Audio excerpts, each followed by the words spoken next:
नमस्कार, मैं हूं आशीष कुमार झा। हरियाणा तक के इस खास कार्यक्रम हरियाणा के खेल रत्न में आपका स्वागत है। यह हरियाणा के खेल रत्न का पहला एपिसोड है। आगे बढ़ने से पहले आइए हम आपको इस शो के बारे में बता देते हैं।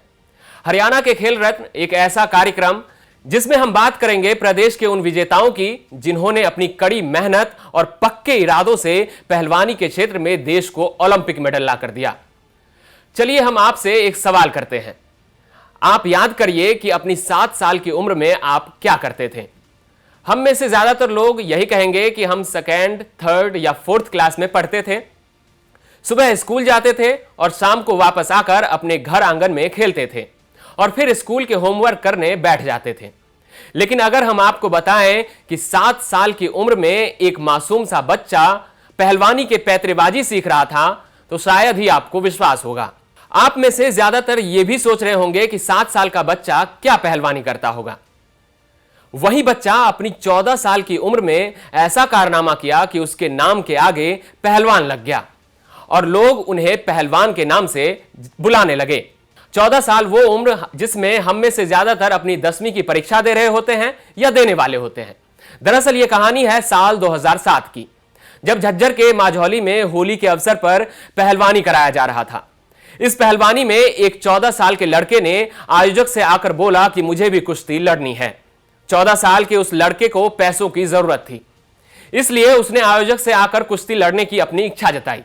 पहले तो आयोजकों ने उसे कुश्ती करने से मना किया, लेकिन फिर भी वो नहीं माना और वो अड़ गया कि मुझे तो कुश्ती लड़नी ही है। तब आयोजकों ने उसे लड़ने के लिए एक पहलवान चुनने को कहा। तब उस 14 साल के लड़के ने अपने से 1.5 गुना साइज के एक पहलवान को चुना। लड़के के इस कदम के बाद कुश्ती के मैदान में मौजूद सभी लोग आपस में ये बातें करने लगे और हंसने लगे कि कुश्ती तो एक तरफा है, ये दुबला पतला सा लड़का इसके आगे कहां से टिक पाएगा, ये तो हार ही जाएगा। जब मैच शुरू हुआ तब भी लोग इसी तरह से बात कर रहे थे कि वो नहीं जीतेगा। लेकिन मैच जैसे जैसे आगे बढ़ा तो सामने वाले पहलवान का पसीना छूटने लगा, क्योंकि वह 14 साल का पतला सा लड़का उसकी पकड़ में ही नहीं आ रहा था। और अंत में उस पतले से 14 साल के लड़के ने उस मोटे तगड़े पहलवान को चित कर दिया और मैच जीत गया। मैच जीतते ही उस मैदान में मौजूद सभी लोगों ने बजरंग बजरंग के नारे लगाने लगे और जश्न मनाने लगे। जी हां, हम बात कर रहे थे पहलवान बजरंग पुनिया की, जिसने अपनी 14 साल की उम्र में यह बता दिया था कि वो पहलवानी के क्षेत्र में कुछ बड़ा करेंगे, जो आज उन्होंने करके भी दिखाया है और बर्मिंघम में हरियाणा का परचम लहराया है।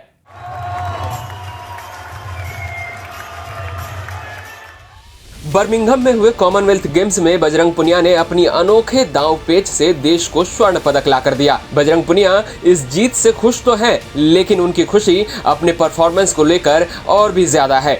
बजरंग पुनिया इस बार 2018 में जीते स्वर्ण पदक को डिफेंड करने उतरे थे और वो इसमें कामयाब भी रहे। कोई भी मेडल जीतते हैं तो वो एक अलग महत्व रखता है अपनी उसमें। तो मैं बिल्कुल दूसरा गोल्ड था मेरा 18 के बाद, और मैं ये सोच के नहीं गया था कि भाई मैं 18 को दोबारा से वो करूंगा कि भाई दोहराना है, या मैं नहीं दोहरा पाया तो क्या होगा। तो मेरा था कि भाई अपनी तरफ से बेस्ट करना है। ओलंपिक में मेडल, वर्ल्ड चैंपियनशिप में मेडल, एशियन गेम्स में गोल्ड मेडल, कॉमनवेल्थ में दूसरा गोल्ड मेडल, और क्या और बच गया है या बजरंग पुनिया के लिए? देखिए, अभी ओलंपिक गोल्ड बचा हुआ है जो भारतीय रेसलिंग में अभी हम जीत नहीं पाए हैं। उसमें सिल्वर भी है, ब्रोंज भी है। तो कोशिश है कि 2024 में हम उस कमी को पूरा करें। हरियाणा के झज्जर में साधारण से परिवार में जन्मे बजरंग पुनिया स्कूल से बचने के लिए, या यूं कहें कि स्कूल से भागकर पहलवानों को लड़ते देखने के लिए मानसल जाते थे। बजरंग पुनिया का कहना है कि उनको भी ये नहीं पता चला कि पहलवानी उनके जीवन का हिस्सा कब बन गया। बजरंग पुनिया के पिता बलवान सिंह खुद एक पहलवान थे। शायद अपने पिता को देखकर वो इस खेल को और करीब से जानना चाहते थे।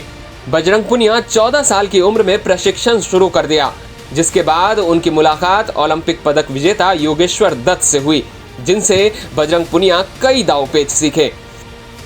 बजरंग पुनिया ने पहली बार साल 2013 में एशियाई कुश्ती चैंपियनशिप और विश्व चैंपियनशिप में पुरुषों की फ्री स्टाइल 60 किलो भार वर्ग में कांस्य पदक जीता। इसके बाद बजरंग पुनिया ने कभी पीछे मुड़कर नहीं देखा। बजरंग पुनिया ने साल 2014 में एशियाई चैंपियनशिप, कॉमनवेल्थ गेम्स और एशियाई गेम्स में रजत पदक पर कब्जा जमाया। 2015 में बजरंग पुनिया का परिवार सोनीपत चला गया ताकि बजरंग पुनिया अच्छे से प्रशिक्षण ले सके, लेकिन पीठ की चोट के कारण बजरंग पुनिया लगभग 9 महीने तक मैदान से दूर रहे। इससे पहले भी बजरंग साल 2011 में गर्दन में गंभीर चोट के कारण लगभग 6 महीने तक मैदान पर नहीं दिखे। चोट से उबरकर 2015 में बजरंग पुनिया ने विश्व चैंपियनशिप में वापसी करते हुए रेपचिप मुकाबले में कांस्य पदक जीता। इसके अगले ही साल सिंगापुर में खेले गए कॉमनवेल्थ चैंपियनशिप में बजरंग ने स्वर्ण पदक जीता। 2017 में एशियाई चैंपियन बने। 2018 में एशियाई चैंपियनशिप में कांस्य पदक के अलावा कॉमनवेल्थ गेम्स और एशियाई खेलों में स्वर्ण पदक जीतकर भारत की झोली में डाल दिया।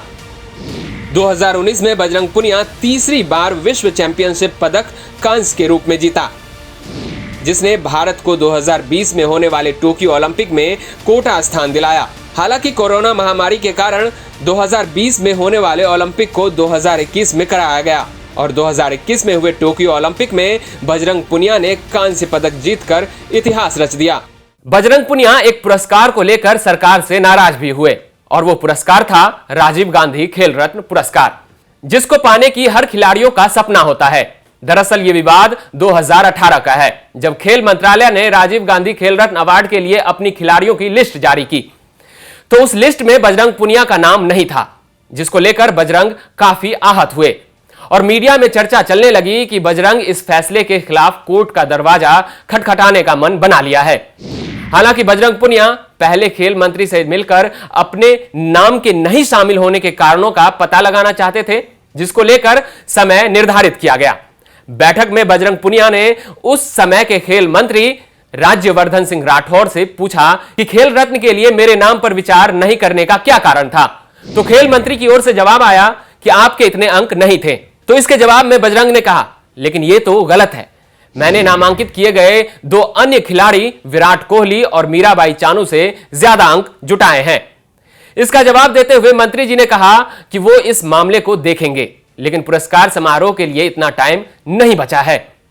इस उत्तर को सुनते ही बजरंग ने थोड़ा कड़ा रुख में कहा कि मैं सरकार की ओर से जवाब के लिए शाम तक इंतजार करूंगा। अगर मुझे शाम तक अनुकूल जवाब नहीं मिलता है तो मैं कल अदालत का दरवाजा खटखटाऊंगा। हालांकि इस पूरी बैठक के बाद एक खबर यह भी निकल कर आई कि अंतिम समय में इस सूची में नाम शामिल करने की संभावना नहीं है, क्योंकि चयन समिति की शर्तों के मुताबिक सबसे ज्यादा अंक हासिल करने वाले खिलाड़ियों के नाम की सिफारिश खेल रत्न अवार्ड के लिए नहीं किया जा सकता है, जिसके कारण यह साफ हो गया कि इस लिस्ट में किसी तरह का बदलाव संभव नहीं है। बहरहाल अगले ही साल यानी 2019 में बजरंग पुनिया को राजीव गांधी खेल रत्न अवार्ड दिया गया और उन्हें इस पुरस्कार से सम्मानित किया गया। इस पुरस्कार से सम्मानित होने के 1 साल बाद ही यानी 2020 में बजरंग पुनिया ने संगीता फोगाट से शादी कर ली। इस शादी में एक अनोखे तरीके से 7 फेरों के बजाय 8 फेरे लिए गए। उन्होंने ऐसा क्यों किया, जानने के लिए देखिए हमारी ये रिपोर्ट।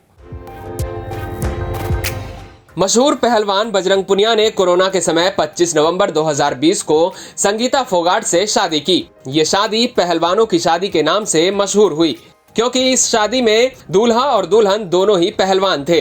संगीता फोगाट दंगल गर्ल गीता और बबीता फोगाट की छोटी बहन और महावीर पहलवान की तीसरी बेटी हैं।